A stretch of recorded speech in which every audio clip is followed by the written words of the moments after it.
Municipal ఎన్నికలలో అభ్యర్థుల ఖర్చుల వివరాలను స్పష్టంగా నమోదు చేయాలని మున్సిపల్ ఎన్నికల పరిశీలకులు దేవేందర్ రెడ్డి అన్నారు.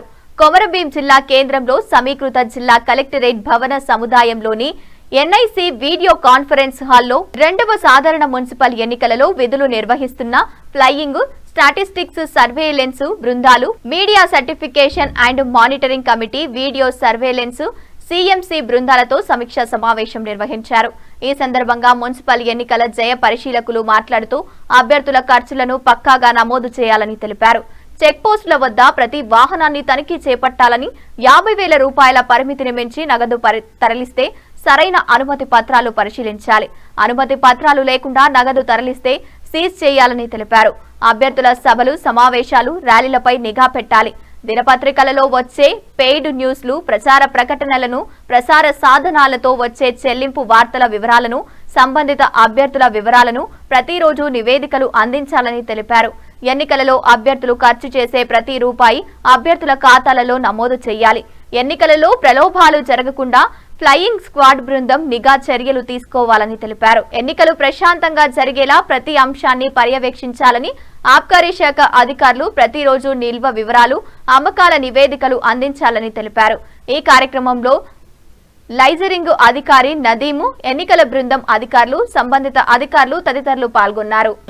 మనము పెట్టేతో దాంట్లో నుంచి ఎవరొకరు ఇద్దరు వచ్చినా మన టైం ఫాలో. మామూలుగా ఏ పార్టీ ఏంటిది అనేది వాళ్ళు మామూలు అనుకున్నా కూడా మనకు ఆ పార్టీతో సంబంధం ఉండాలి. కానీ ఇక్కడ పార్టీ బేస్డ్ ఎలక్షన్స్ కాబట్టి కొద్దిగా జాగ్రత్తలు తీసుకోవాల్సిన అవసరం ఉన్నది. సో ఇప్పుడు ఈవినింగ్ బాకులైన మనం లైన్ ఏదైతే బార్డర్ లైన్ అనుకున్నామో దాన్ని గీసినాము, అది అయిపోయింది. పోలింగ్ ఏజెంట్ను నియమించే ఫామ్ ఒకటి వాళ్ళు తీసుకొని వస్తారు. మన దగ్గర ఒక స్పెసిమన్ సిగ్నేచర్స్ తోటి మీకు ఒక పేపర్ ముందే మేము ఇస్తాం. అంటే మీకు ఇచ్చిన మెటీరియల్లో స్పెసిమన్ సిగ్నేచర్స్ ఉంటాయి. విధంగా కంపార్ట్మెంట్ ను తయారు చేసుకోవాలి, దానికి సంబంధించిన అట్టలు ఇస్తాం. సో ఇక్కడ మనము బ్యాలెట్ పేపర్ ఎప్పుడైతే తీసుకున్నామో బ్యాలెట్ పేపర్ లో ఒక్కొక్కటి 50 చొప్పున బండిల్స్ ఉంటాయి.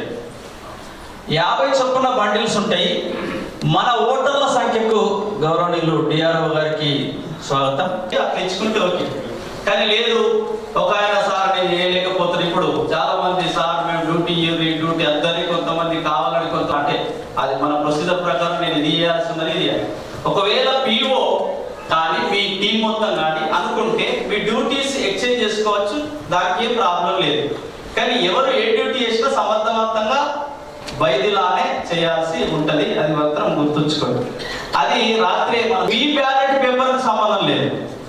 మీ బ్యాలెట్ పేపర్ అంటే మనం జనరల్ బ్యాలెట్ పేపర్ ఏదైతే 11 నాడు వాడతామో ఆ బ్యాలెట్ పేపర్ కి పోస్టల్ బ్యాలెట్ పేపర్ కి సంబంధం లేదు. పోస్టల్ బ్యాలెట్ పేపర్ వేరుగా వస్తుంది, ఈ బ్యాలెట్ పేపర్ వేరుగా వస్తుంది. కాబట్టి మీకు ఇచ్చే సంఖ్య మీకు కాంక్రీట్ గా మీకు ఉండేదే ఎంత రాస్తారో అంతే. ఏజ్ ఉన్నదంటే అలా చేస్తాము. అండర్ ఏజ్ ఓటర్ నమోదై ఉంటే అండర్ ఏజ్ లిస్ట్ ఒకటి ఉంటుంది, దాంట్లో రాయాల్సి ఉంటుంది.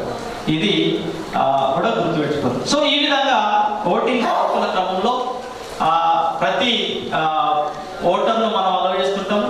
ఇక్కడ 2 లైన్లు పెడతారు. అర్బన్ ఓటర్లు కాబట్టి వాళ్ళు టైంకు అందరూ ఒకటేసారి వస్తేనేమో లైన్లు పెట్టాలి. 3 లైన్లు పెట్టాలి. ఒకటి మేల్, 2 ఫీమేల్, మూడవది inform voters, blind and inform కావచ్చు, లేకపోతే చంటి పిల్ల చేసుకొని చెప్పాల్సిన పని లేదు. అట్లెట్లా సార్ మేము ఇంతసేపు నిలబడ్డామని ఎవరన్నా మిమ్మల్ని క్వశ్చనింగ్ చేస్తూ ఆడేమైనా గొడవతీరాలు జరుగుతుందంటే ప్రొసీజర్ చెప్పండి. ఒక మేల్ ఓటర్ వచ్చినప్పుడు 2 ఫిమేల్ ఓటర్ వస్తారు, ఈ ఫిమేల్ ఒక మేల్. ఈ రకంగా మనం వాళ్ళ లోపలికి అలౌ చేస్తూ ఉండాల్సి ఉంటుంది. ఇది ప్రొసీజర్. అక్కడ జరుగుతుంటే మీరు ఎవరికి ప్రొసీజర్ చెప్పాల్సిన పని లేదు. సాఫీగా జరుగుతున్న కార్యక్రమాన్ని సాఫీగా జరగనివ్వాలి. ఇక్కడ ఏ ఓటర్ వచ్చినా సీక్రెసీ ఆఫ్ ఓటుకు భంగం కలిగించడానికి ఓటర్ సెల్ ఫోన్ తీసుకొని రావడానికి లేదు.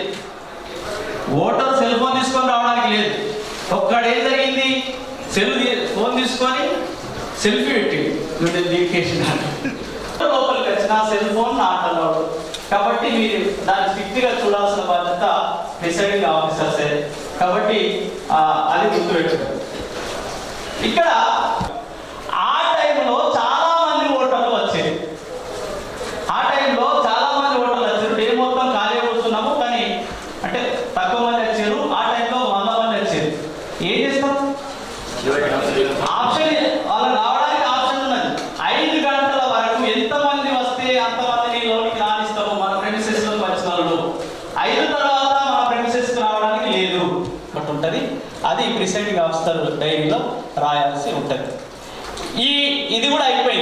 ఇప్పుడు మనం షీల్ చేస్తాము. షీల్ చేసిన వెంటనే నింపాల్సిన ఫామ్ ఏంటిదంటే బ్యాలెట్ పేపర్ అకౌంట్కు సంబంధించి మనం మళ్ళీ ఫామ్స్ అన్ని చూసుకుంటాం. ఇప్పుడు ఏ ఫామ్లో ఎట్లెట్లా ఏ గడువులు ఎట్లా నింపాలనేది కూడా చూసుకుంటాము. బ్యాలెట్ పేపర్ అకౌంట్ అనేది ఈచ్ ఏజెంట్కి ఒకటి ఇవ్వాల్సి ఉంటుంది, మీ దగ్గర ఒకటి పెట్టుకోవాల్సి ఉంటుంది, రిసెప్షన్ సెంటర్లో 2 ఇవ్వాల్సి ఉంటుంది. సో ఎన్ని కాపీలు చేయాలో అన్ని కాపీలు సఫిషియెంట్గా మీకు సప్లై అయ్యింది. సో ఆ సప్లై అయిన కాపీలన్నింటినీ మీరు వెంటనే రాయాల్సి ఉంటుంది. ఇది షీల్ చేసిన తర్వాత